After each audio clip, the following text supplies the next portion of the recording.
20 horas. Boa noite a todos. Hoje nós estamos fazendo esse ciclo de palestra, né? Nós já fizemos a palestra, um ciclo de palestras já sobre o desafio do século XXI, né? E estamos fazendo agora sobre os poderes rumo à missão do homem. E são esse é o quarto encontro nosso em relação a essa coleção, né?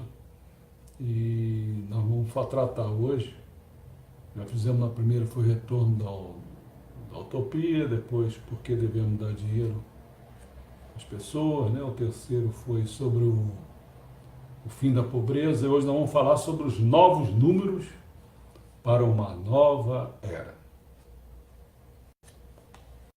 Antes, parece que o João Carlos entrou agora. Ah, não, não chegou aqui para mim, não. Não? Tudo bem aí, João Carlos? Estou falando aqui, não sei, acho que deve ter entrado. Bom,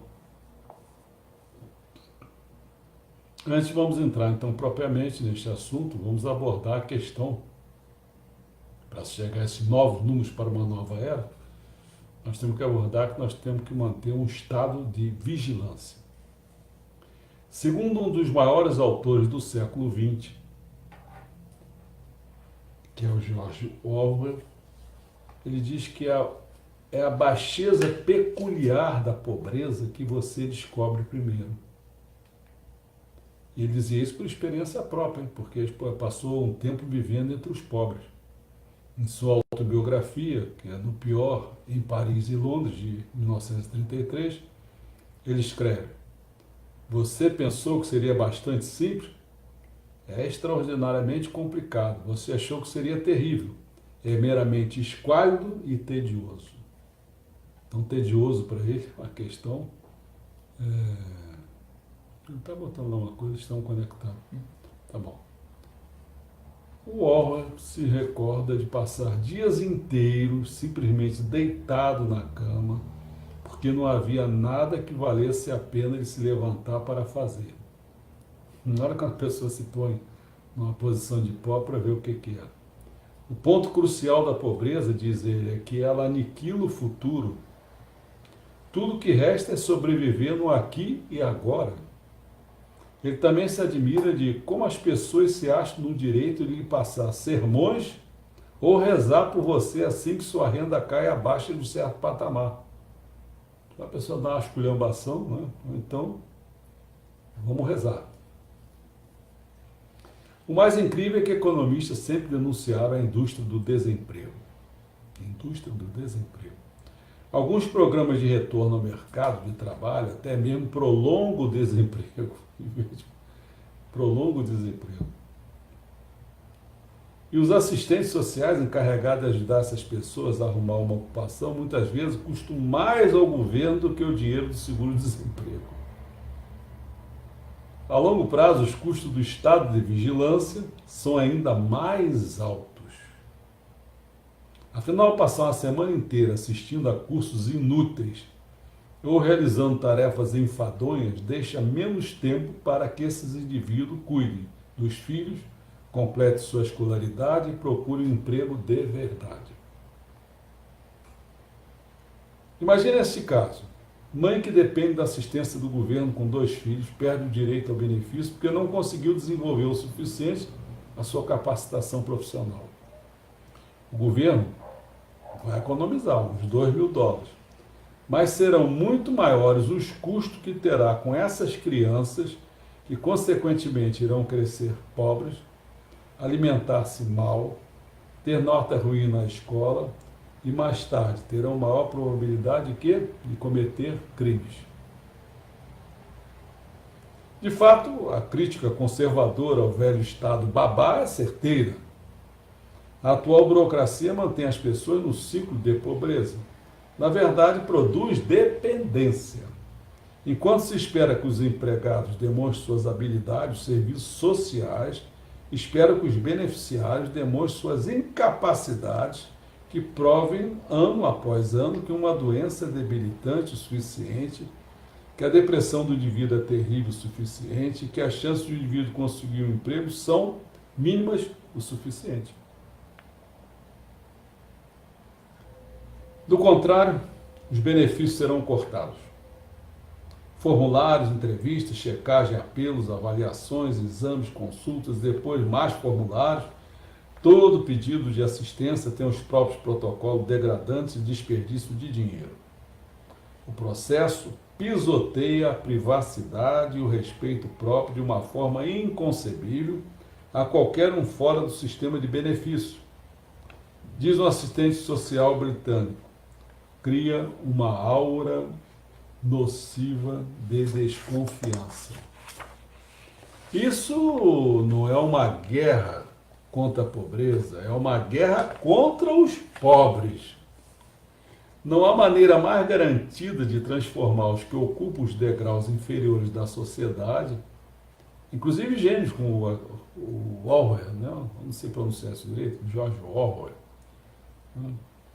numa legião de vagabundos e aproveitadores preguiçosos, frustrados e até mesmo agressivos. Eles foram treinados para isso. Se é uma coisa que nós, capitalistas, que não é o meu caso, né, temos em comum com os antigos comunistas, que já foi o meu caso, é a obsessão patológica pelo trabalho remunerado. Assim como as lojas da era soviética empregavam 3 funcionários para vender um pedaço de carne, nós forçamos beneficiários a realizar tarefas desnecessárias, mesmo que isso nos leve à falência. Capitalista ou comunista, no fim, todos insistem numa distinção inútil entre 2 tipos de pobre e num grande equívoco que quase conseguimos desmistificar cerca de 40 anos atrás. Qual é? A falácia de que a vida sem pobreza é um privilégio que só pode ser atingido com muito trabalho e não um direito que todos merecemos ter.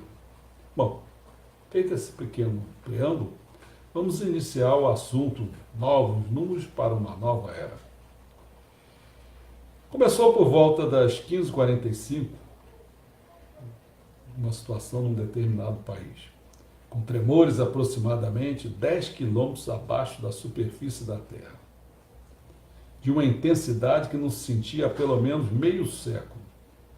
A 100 km de distância, sismógrafos começaram a disparar, marcando 9 de magnitude na escala Richter.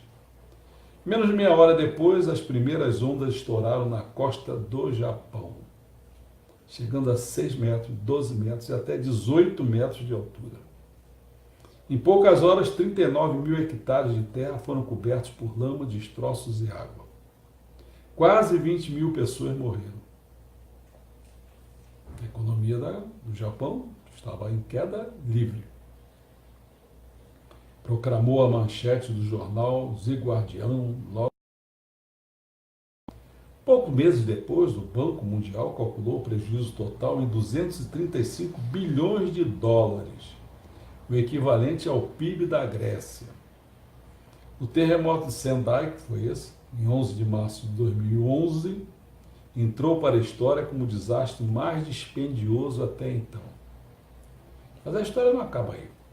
Numa entrevista à TV no dia do terremoto, o economista americano Larry Summers disse que, ironicamente, essa tragédia iria ajudar a levantar a economia japonesa. Como? Claro, a curto prazo a produção iria diminuir, mas após alguns meses o esforço de reconstrução iria estimular a demanda, emprego e consumo. E Larry Summers estava certo. Após uma leve queda em 2011, o ano seguinte viu a economia do país crescer 2%. E os números de 2013 foram ainda melhores. O Japão estava vivenciando os efeitos de uma antiga lei econômica que mostra que todo desastre tem um lado bom, pelo menos para o PIB. Aconteceu o mesmo na Grande Depressão. Os Estados Unidos só começaram a sair da crise quando entraram na maior catástrofe do século passado, a Segunda Guerra Mundial. Mas o que se vê nessa situação? Então deveríamos, por exemplo, dar boas-vindas a desastres climáticos? Poderíamos até destruir bairros inteiros, explodir fábricas, quem sabe? Isso poderia ser um grande antídoto para o desemprego, realizar maravilhas na economia? Mas antes que alguém se empolgue, nem todos concordariam com essa linha de pensamento. Em 1850, o filósofo Frederic Bastiat escreveu um ensaio intitulado O que se vê e o que não se vê. De uma certa perspectiva, diz ele, quebrar uma janela parece uma ótima ideia. Imagine que custe 6 francos para consertar o prejuízo. Imagine que isso crie um ganho comercial de 6 francos. Admito, não há como argumentar contra esse raciocínio. O vidraceiro vem, faz seu trabalho e sai feliz com 6 francos no bolso. Mas como Bastiat compreendeu essa teoria, não leva em conta o que não vemos. Imagine mais uma vez que a Procuradoria-Geral da República publica um relatório revelando um aumento de 15% em atividades de rua. É natural que você queira saber qual é o tipo de atividade, não é? Churrascos entre vizinhos ou nudez em público? Músicos de rua ou assaltante na rua? Crianças vendendo limonada ou janelas quebradas? Qual é a natureza da atividade? Tem que se pensar nisso. Isso é precisamente o que é a sagrada medida de progresso da sociedade moderna. Quando se diz assim, como ele falou, né? Publica um relatório revelando um aumento de 15% em atividade na rua. Sim, mas depende de que tipo de atividade. Você fala isso apenas porque o PIB cresce. Mas o que o PIB não mede? O que não se vê? O produto interno bruto, o que isso realmente significa? Bem, é fácil, você diz. O PIB é a soma de todos os bens e serviços que um país produz, corrigido pelas flutuações sazonais, pela inflação e talvez pelo poder de compra. Ao que Bastiat responderia: você deixou de considerar fatores importantíssimos. Serviços para a comunidade, ar puro, restaurante que enche seu segundo copo de refrigerante sem cobrar. Nada disso torna o PIB um centésimo maior. Se uma mulher de negócio casa com seu faxineiro, o PIB cai quando o marido dela parar de trabalhar fora para se tornar dono de casa. Isso sem falar em todo o trabalho não remunerado, que nem chega a ser qualificado como parte do mercado paralelo, como voluntariado, cuidar de crianças ou cozinhar, que junto representam mais da metade de todo o nosso trabalho. Isso é bom que se diga isso, se afirme. Claro, podemos contratar empregados e babá para executar algumas dessas tarefas. Nesse caso, elas contam para o PIB, mas ainda fazemos por conta própria a maior parte dessas atribuições e não conta para o PIB. Adicionar todo esse trabalho não remunerado iria expandir a economia, sabe em quanto? Na Hungria, cerca de 37%. No Reino Unido, sabe de quanto? 74%. No entanto, como observa a economista Jane Coyle, em geral, agências oficiais de estatística nunca deram importância a isso, talvez porque esse serviço seja feito principalmente por mulheres. Né? A pessoa tem uma mulher casada, tal, a mulher está fazendo aquele bando de serviço, isso não conta nada para o PIB. Esse trabalho não é importante. Por falar nisso, a Dinamarca foi o único país no mundo a tentar quantificar o valor da amamentação em seu PIB. E a soma não é insignificante. Nos Estados Unidos, vocês vão morrer de rir com isso, a contribuição potencial do leite materno é estimada em incríveis 110 bilhões de dólares ao ano. Algo equivalente ao orçamento militar da China, cara. Só com o peito. O PIB também não calcula muito bem os avanços do conhecimento humano. Nossos computadores, câmeras e telefones são cada vez mais inteligentes, rápidos e sofisticados, mas também mais baratos. E, portanto, mal causam impacto nas estimativas. Enquanto há 30 anos um único gigabyte de memória custava 300 mil dólares, hoje sabe quanto custa? Menos de 10 centavos de dólar. Para o PIB, Contava naquela época muito, agora não conta nada. Mas esse conhecimento todo não é quantificado. Esses avanços tecnológicos formidáveis representam pouco mais que alguns centésimos percentuais no PIB.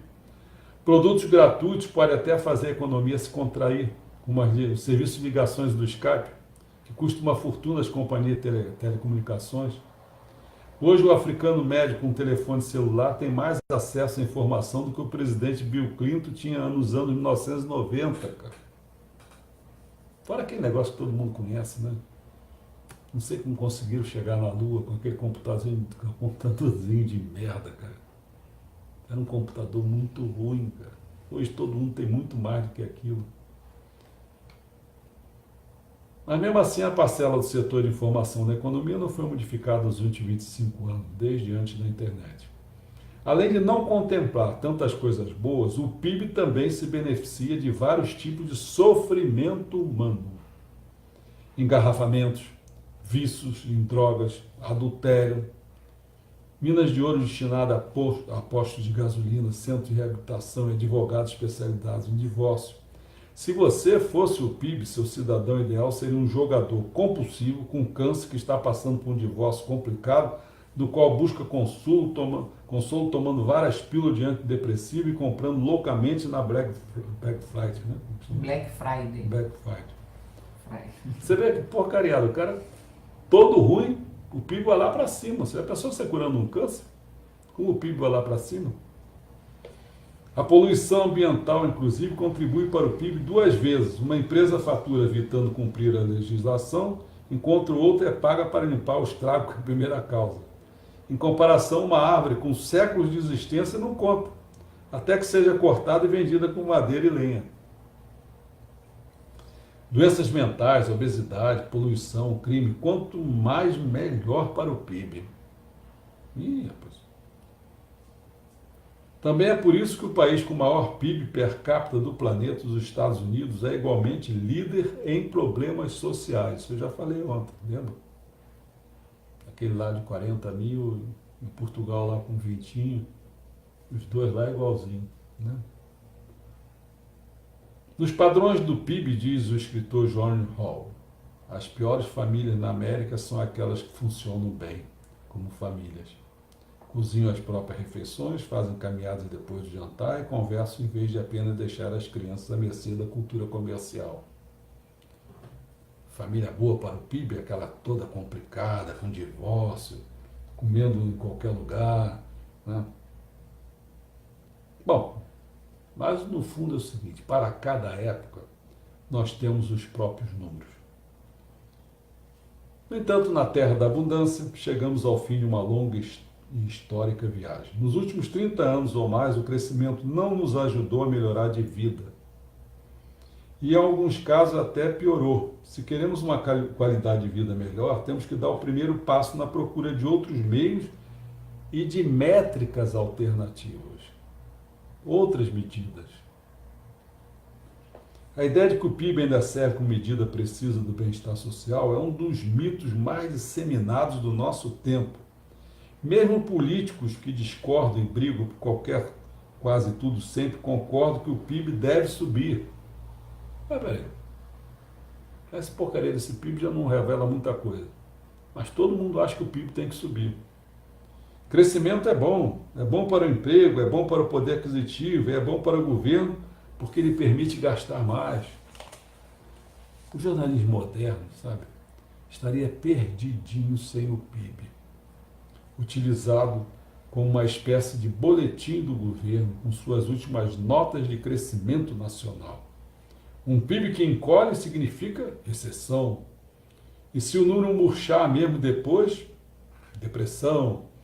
De fato, o PIB oferece praticamente tudo que um jornalista poderia querer. Números exatos, publicados em intervalos regulares e a chance de pedir a opinião de especialistas. Acima de tudo, o PIB oferece uma referência clara. Estaria o governo fazendo um bom trabalho? Como estamos em comparação com os outros países? A vida no país melhorou um pouco? Não se preocupe, temos os últimos números do PIB, eles nos dirão tudo do que precisamos saber. Quer saber uma coisa? Diante da nossa obsessão por esse PIB, é difícil acreditar, mas é muito difícil acreditar, que há apenas 80 anos o PIB nem sequer existia. Pense nisso. Será que ele é o principal parâmetro mesmo? Ou teria outro? Como explicou um historiador, a primeira coisa que uma nova nação fazia nos anos 1950 e 1960 era abrir uma empresa aérea nacional, formar um exército e começar a medir o PIB. Mas esse último item, medir o PIB, passou a ficar cada vez mais complicado.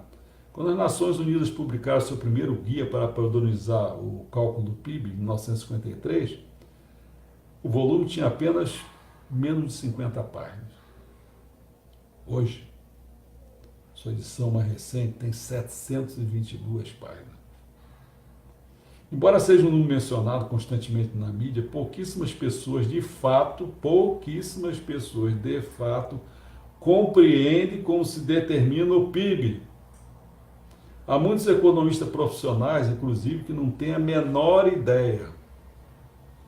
Olha só, ele fica, o PIB cresceu tanto, ou decresceu tanto, aí vai para a recessão, não vai, não sei o quê, mas o que é o PIB? Ele não sabe dizer. Como se calcula? O cara não sabe dizer esse negócio que é a soma de todos. Não é isso não.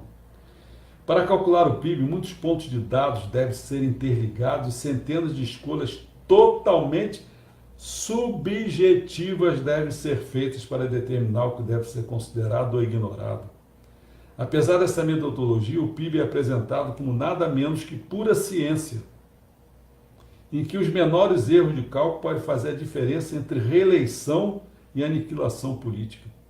Mesmo assim, essa aparente precisão é ilusória. O PIB não é objeto definido de forma clara. À espera de ser medido, medir o PIB é tentar medir uma ideia. Alternativas. A questão, claro, é que a guerra acabou. Nosso padrão de progresso foi concebido para uma era diferente, com problemas diferentes. Nossas estatísticas não captam mais o formato da economia atual. E isso tem consequências. Cada era necessita dos próprios números. Por isso que é o nosso título de hoje, né? Novos números para uma nova era. Novos números para uma nova era. Nós estamos entrando numa nova era e continuamos com os números antigos, com esse PIB porcaria, a gente vivenciando isso. Cada era necessita dos próprios números. No século XVIII, o importante era o quê? O tamanho da colheita. No século XIX, o alcance da rede ferroviária, o número de fábricas e o volume da mineração de carvão. E no século XX, a produção industrial de massa dentro das fronteiras do Estado-nação. Mas hoje não é mais possível expressar nossa prosperidade simplesmente em dólar, libras ou euros. Isso, inclusive, faz muita confusão. Faz muita dependência. Será que vamos pensar aqui no Brasil? O Brasil já teve em quinto, né, na economia, foi se distanciando. Mas será que deixou de ser rico mesmo? Pelo que ele tem? Em número de pessoas, que tem muita gente, em número de extensão territorial, que é muito grande, e o que cabe ali dentro, não é só deserto não, em outros lugares. Tem muita matéria-prima, tem muita comida. E aí? E a gente fica subordinado ao PIB. E aí começa essa conversa, né?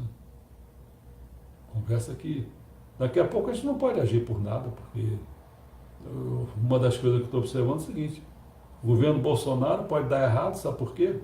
Porque está todos os estados endividados. E aí vai sobrar para ele, vai dizer, pô, tá vendo? Você não resolveu o problema da economia. Não, pô. Porque como é que vai fazer esse dever de casa? Está tudo endividado, o PIB está pequeno, não está crescimento. Azar essa porcaria, cara. Vamos se libertar desse negócio. Os Estados Unidos é um fundador de roda lá a maquininha e faz dólar à vontade.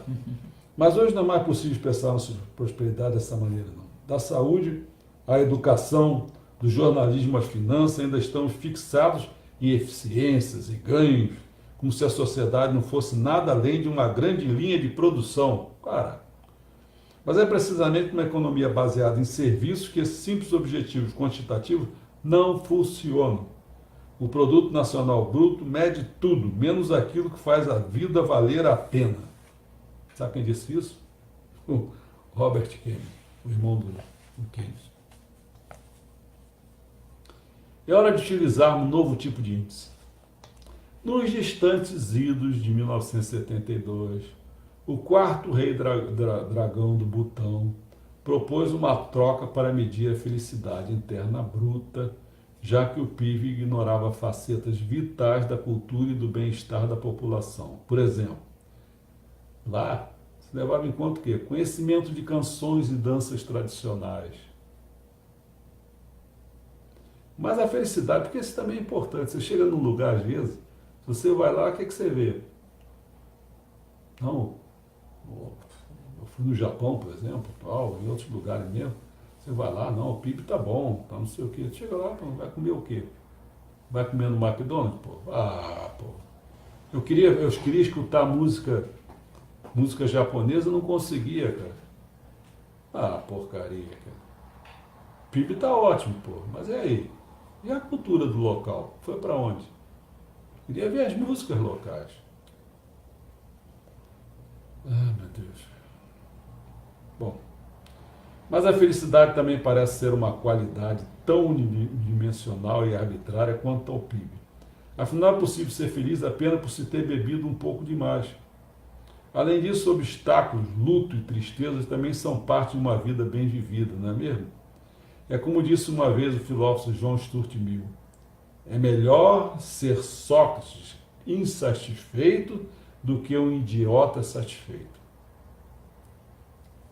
Então, que tal outras opções? 2 candidatos seriam o Índice de Progresso Genuíno, o IPG, e o Índice de Bem-Estar Econômico Sustentável, o IBES, que também incorporam poluição, crime, desigualdade e trabalho voluntário em suas equações. Na Europa Ocidental, o IPG avançou bem mais devagar do que PIB, e nos Estados Unidos até retrocedeu a partir dos anos 1970. Ou que tal o Índice do Planeta Feliz? Olha que bom, o Índice do Planeta Feliz, que leva em consideração o quê? A pegada ecológica. Isso é importantíssimo. Isso aí, você vê aquele programa do Cidade Soluções, já foi falado sobre isso aí, em que os países mais desenvolvidos aparecem mais ou menos no meio do ranking, enquanto os Estados Unidos estão mais perto dos últimos colocados. O segredo do governo em expansão. Tudo começou com Mozart, quando o mestre da música compôs o seu quarteto de cordas número 14 em Sol maior, em 1782, ele precisava de 4 pessoas para tocá-lo. Agora, 250 anos depois, ainda se precisa exatamente de 4 pessoas. Se você estiver querendo aumentar sua capacidade de tocar violino, o máximo que pode fazer é tocar com um pouco mais de alma, qualidade, meu amigo. Em outras palavras, algumas coisas na vida, como a música, resistem a todas as tentativas de busca de eficiência. Enquanto é possível produzir máquinas de café cada vez mais rápidas e baratas, um violinista não pode apressar o tempo da música sem estragar a melodia. Isso é... Estou fazendo uma comparação aqui. Quando eu fui no Japão, uma das vezes, né, eu me lembro que a gente assistiu uma cerimônia do chá. Aquilo ali é feito, rapaz, mas com tanto cuidado. A Ana até passou uma vergonha lá, que ela deu um palitinho lá. Eu não passei vergonha nenhuma, não Ela participei de cerimônia do a chá. pessoa que podia, sei lá, com aquele palitinho fazer o que, levar para casa. Aquele é o palitinho do tutor dela, do grande líder dela, entendeu? Quer dizer, tudo é levado em conta, demora a beça para você tomar aquele chá. Se fosse aqui, o pessoal já tinha ido embora, deixar aquele chá para lá, entendeu? Mas aí revela o quê? A paciência e tal. É feito esse violino. Não, o cara tem que aprender a tocar devagarinho e tal. Né? Bom, então a nossa competição com as máquinas, né? A lógica é que continuaremos a gastar menos em produtos que podem ser facilmente modificados para ficar cada vez mais eficiente e gastar mais em serviços que exigem trabalho intensivo em amenidades como arte, em saúde, educação e segurança. Isso não deveria ser considerado uma bênção em vez de uma doença? Afinal, quanto mais eficientes forem nossas fábricas, nossos computadores, menos eficiente precisa ser nossa saúde e nossa educação. Quer dizer, mais tempo disponível teremos para cuidar dos idosos e enfermos, para organizar a educação numa escala mais pessoal. O que é ótimo, não? Segundo Baumol, o principal impedimento para alocar nossos recursos em fins tão nobres é a ilusão de que não temos como pagar por isso. A não ser que nossos hospitais e escolas possam ser administrados como se fossem fábricas, precisamos saber que na corrida contra as máquinas, os custos de saúde e educação só continuarão a subir. Enquanto isso, produtos como geladeiras e carros ficaram baratos demais. Os objetivos de nossa sociedade, obcecada por desempenho, não são menos absurdos que os planos quinquenais da antiga União Soviética. Basear nosso sistema político em números de produção é transformar a qualidade de vida em uma planilha. É como diz o escritor Kevin Kelly. Produtividade, sabe para quem é isso? Produtividade? É para robô, meus amigos. Os humanos são bons em perder tempo, experimentar, brincar, criar e explorar. Governar baseado em números é o último recurso de um país que não sabe mais o que quer. Um país sem visão de utopia. Alô, alô, Bolsonaro, cuidado com o Paulo Guedes. Cuidado, liberalismo. Um pouquinho de organização, de planejamento é bom, mas cuidado. Isso pode causar muitos problemas. Eu sei que você diz que não entende nada da economia, mas cuidado. O Paulo Guedes também pode entender, mas pode entender numa determinada direção apenas. Entendeu? Mas vamos lá, porque o problema do Brasil, em primeiro lugar, antes de tudo, é a sobrevivência. Tem que cuidar de acabar com esse negócio. Não tem que ter nego ficar dando tiro. Deu tiro, morreu. Tá? Tem que cuidar disso. É a primeira coisa que tem que ser cuidado. A economia vem, mas vem depois. Deixa o mercado. O mercado fica nervoso. Ele fica nervoso por qualquer coisa. Quando começa a não ganhar dinheiro, ele fica nervoso. Aí o pobre está se fudendo todo aí, sem educação, sem saúde no seu hospital, mas o mercado fica nervoso. Eu vou ficar atendendo esse mercado, ele toma Ritrovil, pô. Rivotril, pô. Porra, essa merda. Porra, ficar se norteando pro mercado, pô. Bom, final de meu último caso é o seguinte, um painel para o progresso. O PIB foi concebido num período de profunda crise e ofereceu uma resposta aos grandes desafios dos anos 1930. Ao enfrentarmos hoje nossas crises de desemprego, depressão e mudança climática, também teremos que procurar um novo índice. O que precisamos é de um painel completo com uma gama de indicadores para medir as coisas que fazem a vida valer a pena. Dinheiro e crescimento, claro, mas também serviço comunitário, empregos, conhecimento e coesão social. E que adianta? Nós estamos... Está crescendo, tem, mas não tem coesão social nenhuma, cada um por um lado, se matando. Que adianta isso? Cuidado, Bolsonaro, com Paulo Guedes. E com certeza o bem mais escasso de todo, mas com isso eu quero dizer o seguinte, não estou dizendo para voltar ao passado, não, hein? Deus me livre, cara. Dilma, Lula, meu Deus. Meu Deus, é um Vasco danado. Temer, ixi. E com certeza o bem mais escasso de todos os tempos. Olha, se eu posso falar assim, sabe qual é o bem mais escasso nosso mesmo? Vou dizer para vocês, não é dinheiro não. O bem mais escasso que nós temos hoje é tempo. Tempo. Quando você fica no ônibus, 2, 3 horas para lá e 2, 3 horas para cá, você vai perdendo tempo. Você não tem tempo. Ah, mas aí eu estou ganhando dinheiro. Sim, mas você está perdendo tempo. Sabe o que o Meixo Sama diz que é tempo? Tempo é Deus. Você está perdendo Deus. Agora é a nossa vez de considerar essas antigas questões. Agora é a nossa vez de considerar essas antigas questões. O que é crescimento? O que é progresso? Ou mais fundamental ainda, o que faz a vida valer a pena? Essa é que é a questão. Então o tema de hoje foi novos números para uma nova era. Se nós estamos entrando numa nova era, meus amigos, vamos ter que ter novos números. PIB já era. Liberalismo, vamos com cuidado. Nós temos muita coisa para pensar. Como sempre, aberto a pergunta. Olha só, hoje aconteceu uma coisa que eu não domino. A live não entrou no meu celular. Porque quando você começa, eu recebo uma notificação que você está ao vivo. Eu sei que entrou no do João, porque o João deu notícia. Eu não pude dar boa noite, eu não posso ver se tem pergunta ou não. Tem pouca gente. Não sei que pessoas que entraram. Eu sei que o João entrou e Eliane Frazão entrou. Eliane Frazão também. Agora eu não posso contribuir com mais nada, porque não entrou no meu celular. Eu não sei, eu fiquei tirando do 4G para o Wi-Fi, mas com medo de comprometer a transmissão. Então eu queria que o João desse o retorno assim, para saber se a transmissão ficou boa, porque hoje tô sem poder ajudar nada. Hoje está meio esquisito. Tem muito pouca gente que isso não acontece. Então a gente não sabe o que aconteceu aí nesse meio do caminho. Não sei. João Carlos, você viu tudo aí?